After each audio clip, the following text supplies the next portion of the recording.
In the late 13th century, when Scotland was under immense pressure from English domination, a man rose from the shadows to become a symbol of national resistance.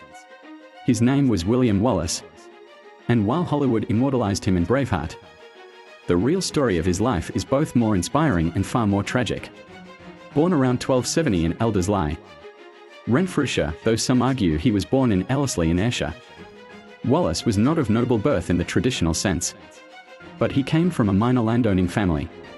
His early life remains largely undocumented. But what history does record is that William Wallace became one of the fiercest leaders of the Scottish Wars of Independence. At the time, Scotland was in turmoil. Following the death of King Alexander III and later his granddaughter Margaret, the Maid of Norway, Scotland was left without a clear heir. King Edward I of England saw an opportunity and imposed himself as the overlord of Scotland. Many Scottish nobles accepted this to avoid war. Wallace did not. In 1297, Wallace and a band of rebels carried out a guerrilla-style attack against English forces in Lanark, killing the English sheriff William Heselrigg. This marked the beginning of Wallace's campaign. Later that year, he and fellow rebel Andrew Murray led Scottish forces to a miraculous victory at the Battle of Stirling Bridge. With inferior numbers, Wallace's strategic brilliance led to a crushing defeat of the English army. He was declared Guardian of Scotland. However, the joy was short-lived. In 1298, at the Battle of Falkirk, the English army under Edward I retaliated and defeated Wallace's troops. Though Wallace escaped, his reputation among the Scottish nobility began to wane.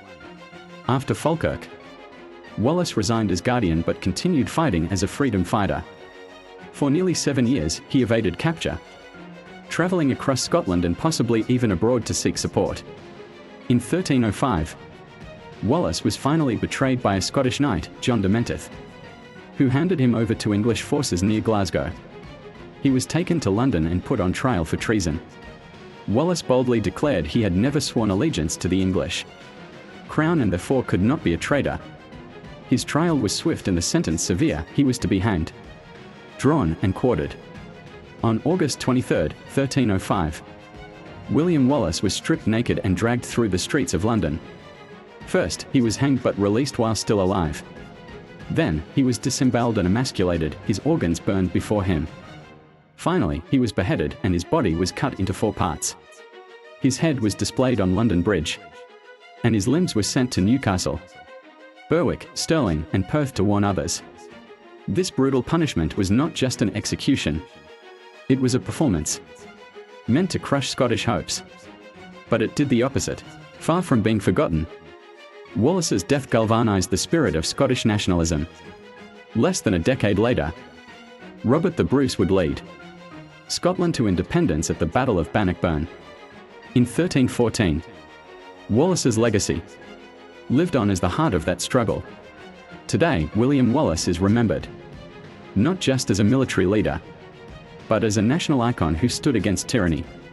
His statue stands tall near Stirling, and his memory endures in Scottish hearts as a man who gave everything for freedom.